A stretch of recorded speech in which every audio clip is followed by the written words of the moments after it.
औज़ुबिल्लाहि मिनश्शैतानिर्रजीम बिस्मिल्लाहिर्रहमानिर्रहीम। अस्सलामु अलैकुम नाज़रीन हज़रात, आप देख रहे हैं ज़ोया लाइफ हेल्थ केयर।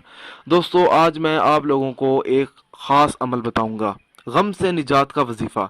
दोस्तों, इस अमल की इजाज़त आम है। अमल बताने से पहले मेरी आप लोगों से गुजारिश है। दोस्तों, ये जो अमल है गम से निजात का वजीफ़ा, इस अमल को आप लोगों ने सिर्फ़ और सिर्फ जायज़ मकसद के लिए इस्तेमाल करना है, ना जायज़ मकसद के लिए हरगिज़ इस्तेमाल नहीं करना, वरना कोई फ़ायदा नहीं होगा।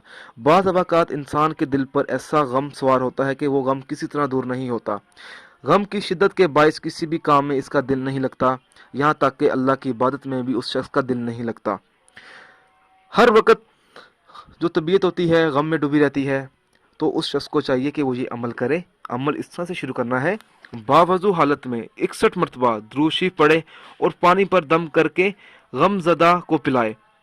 हर रोज़ ये दम किया हुआ पानी पीने से गमज़दा का गम दूर हो जाएगा इंशाअल्लाह ताला। अल्लाह उस शख्स को सुकून की दौलत अता फरमाएगा। दोस्तों, अगर आपको हमारी ये वीडियो पसंद आई है तो इसको लाइक कीजिए और शेयर कीजिए। साथ ही मेरे channel Zoya life health care को सब्सक्राइब करना हरगिज़ ना भूलें, ताकि आपको आगे आने वाली वीडियोज़ की मालूमात मिलती रहे। जज़ाकल्लाह।